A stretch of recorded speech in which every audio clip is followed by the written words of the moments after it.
बिस्मिल्लाहिर्रहमानिर्रहीम। नमाज से मुताल्लिक़ एक बड़ी परेशानी ये भी आती है कि नमाज के अंदर हमारे तसव्वुर के अंदर क्या होना चाहिए। आम तौर पे ये होता है कि हम नमाज के अंदर जो तसव्वुरात कायम करते हैं वो तसव्वुर बड़ा अजीब व गरीब होता है। वो तसव्वुर, कभी हम तसव्वुरात की दुनिया में अपनी दुकानी तिजारत को दुरुस्त करने की कोशिश करते हैं, कभी अपनी मुलाजमत को आगे बढ़ाने की कोशिश करते हैं, कभी अगर कोई शख्स किसी बड़े प्रोजेक्ट पे काम करता होता है तो नमाज के अंदर उसको सोचता है। मगर हकीकत में नमाज के अंदर हमारे तसव्वुर का एक खाका क्या है? हकीकत तो ये है कि नमाज के अंदर अल्लाह को याद करना है और अल्लाह के ख़यालात का तसव्वुर बार बार आना है, मगर हकीकत में हमारी नमाज ऐसी हो नहीं पाती है। इसके लिए मुनासिब मालूम होता है कि हम लोग नमाज के थोड़े से तसव्वुर को समझें। नमाज के तसव्वुर का एक खाका है। आप जैसा कि स्क्रीन पर देख रहे हैं कि नमाज के तसव्वुरात का इजमाली खाका, एक अजीब तसव्वुरात की दुनिया में मैं आपको लेके चलता हूँ कि जब हम लोग वज़ू करके मस्जिद में दाखिल होते हैं, जब बंदा मस्जिद में पहुँचता है तो बज़ाहिर मस्जिद का दरवाज़ा खुला हुआ होता है, और आप भी देखते हैं, हम सब देखते हैं कि मस्जिद का दरवाज़ा खुला हुआ है, लेकिन बंदा कहता है अल्लाहुम्मा अफ्तह ली अब्वाब रहमतिक, ए अल्लाह मेरे लिए रहमत के दरवाज़े खोल दे, यानी ए अल्लाह मेरे लिए अपने रहमत के दरवाजे खोल दीजिए। वो या बंदा अल्लाह रब्बुल इज़्ज़त से कहता है इफ्ताह खोल दीजिए, इफ्ताह खोल दीजिए, तो अल्लाह ताला की रहमत जोश में आती है और अल्लाह रब्बुल इज़्ज़त अपनी रहमत का दरवाज़ा खोल देता है और अपनी आगोश में रहमत में ले लेता है।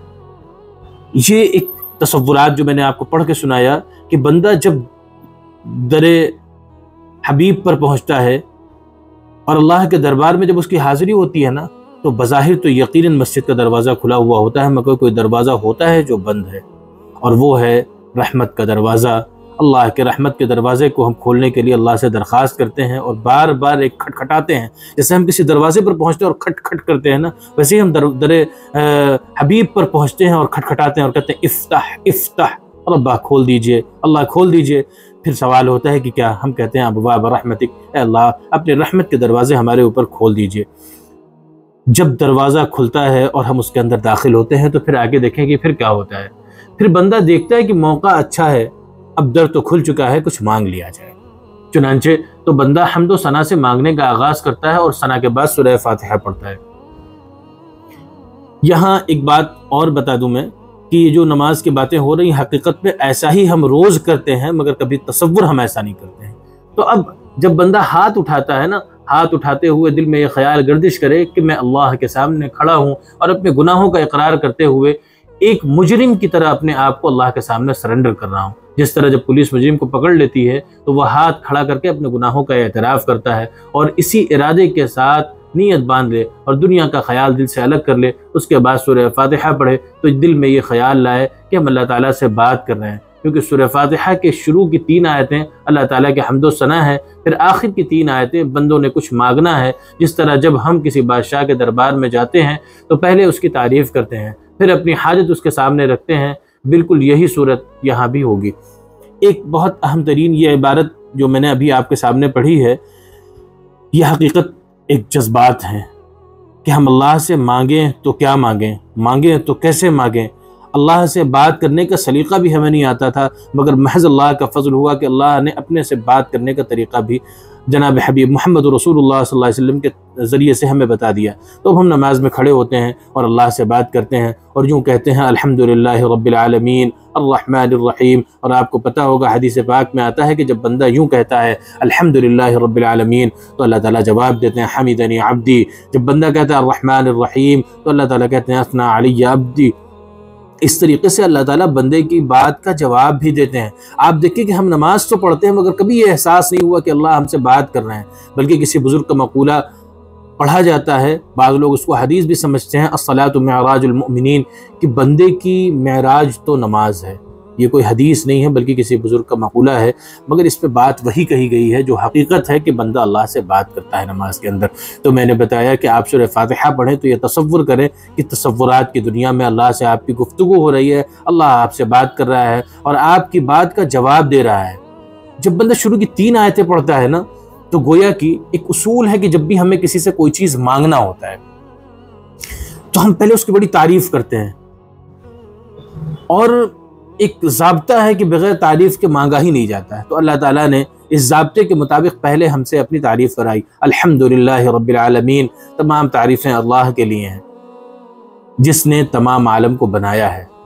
اس کے بعد اللہ تعالیٰ پھر موقع دیتے تو ہم کہتے ہیں الرحمن الرحیم، کہ اللہ آپ تو بہت رحمان الرحیم ہیں، جب ہماری خطائیں آپ کو پتہ چلیں گے تو آپ ہمیں معاف فرما دیں گے۔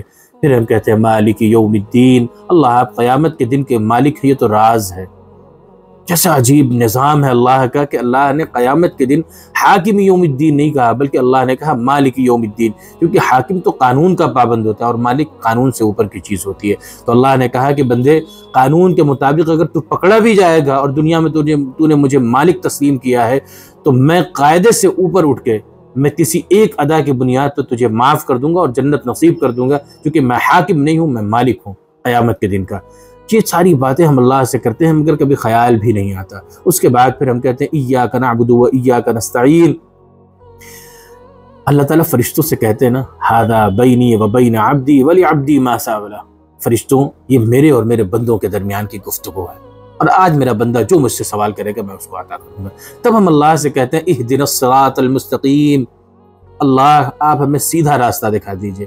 اہدنا الصراط المستقیم، اللہ آپ ہمیں سیدھا راستہ دکھا دیجئے۔ یقیناً ہم بھٹکے ہوئے لوگ ہیں، ہمیں کوئی راستہ سمجھ میں نہیں آتا کہ ہم جائیں تو کہاں جائیں، کہیں تو کہیں کس سے، ملیں تو ملیں کس سے، کچھ سمجھ میں نہیں آتا۔ تو ہم اللہ سے کہتے ہیں اہدنا الصراط المستقیم، اللہ آپ ہمیں سیدھا راستہ دکھا دیجئے۔ اللہ ہم بالکل پریشان اور اضطراب کی کیفیت میں ہیں۔ اللہ جب بھی کسی سے راہ ہدایت کی ہم بات کرتے ہیں تو کوئی جواب ہمارے پاس صحیح نہیں آتا۔ اللہ صرف آپ سے ہم سوال کرتے ہیں اہدنا الصراط المستقیم۔ نماز میں جب ہم کھڑے ہونا تو اہدنا الصراط المستقیم پہ ایک توجہ کریں اور اللہ سے کہیں کہ اللہ ہمیں سیدھا راستہ دکھا دیجئے۔ یہ سیدھا راستہ کتنا اہم ہے نا، اس کا پتہ تب آپ کو چلے گا جب آپ کبھی سفر کریں اور کسی غلط ٹرین میں بیٹھ جائیں اور آپ کو اگر دلی جانا ہو اور آپ کلکتہ پہنچ جائیں تو آپ کو احساس ہو جائے گا کہ سیدھے راستے کی کتنی اہمیت ہے۔ آج ہم نے سیدھے راستے کو، اللہ کے تک پہنچنے کے راستے کو اہمیت نہیں دیا۔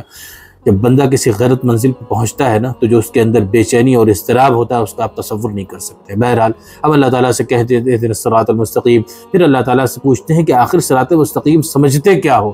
تو ہم کہتے ہیں صراط الذین انعمت علیہم، اے اللہ ہم صراط مستقیم، اسی صراط مستقیم کی بات کر رہے ہیں جس صراط مستقیم پر آپ نے ان بندوں کو چلایا ہے جن پر آپ نے انعام کیا ہے۔ تو اللہ تعالیٰ پوچھتے ہیں کہ انعام یافتہ ہیں کون سے لوگ؟ تو ہم کہتے ہیں اولئک الذین انعم اللہ علیہم من النبیین والصدیقین والشہداء والصالحین۔ اے اللہ، نبی، صدیقین، شہداء اور صالحین جس راستے پر چلے ہیں، اے رب کریم ہمیں بھی ان راستے پر چلا دیجئے۔ پھر ہم اللہ سے پناہ بھی مانگتے اور وضاحت کے ساتھ کہتے ہیں غیر المغضوب علیہم ولا الضالین، اے اللہ گمراہ اور راستے سے بھٹکے ہوئے لوگوں کے راستے پر ہرگز ہمیں مت چلائیے گا۔ تو یہ ذرا سا سورہ فاتحہ پڑھتے ہیں اور یہاں تک ہم اللہ سے بات کرتے ہیں، اور تصورات کے دنیا میں جا کے جب ہم اللہ سے بات کریں گے تو لطف ہی کچھ اور ہوگا۔ یہ جب جماعت سے ہم نماز پڑھتے ہیں تو یہ تلاوت امام کرتا ہے اور ہم پیچھے کھڑے ہو کے آمین کہتے ہیں کہ اللہ جو ہمارے امام صاحب نے کہا ہے اللہ ہم بھی وہی چاہتے ہیں۔ آج بس تصورات کی دنیا میں ہم یہیں تک جائیں گے کہ ہم سورہ فاتحہ کیسے پڑھتے ہیں اور اس وقت تصورات میں ہم کہاں ہوتے ہیں۔ انشاءاللہ آئندہ آپ ویڈیوز میں دیکھیں گے اس کے اندر نماز میں اس سے آگے کہ ہمارے تصورات کیا ہوں گے۔ اللہ تعالی ہم سب کو عمل کی توفیق عطا فرما دے، وما توفیقی الا باللہ۔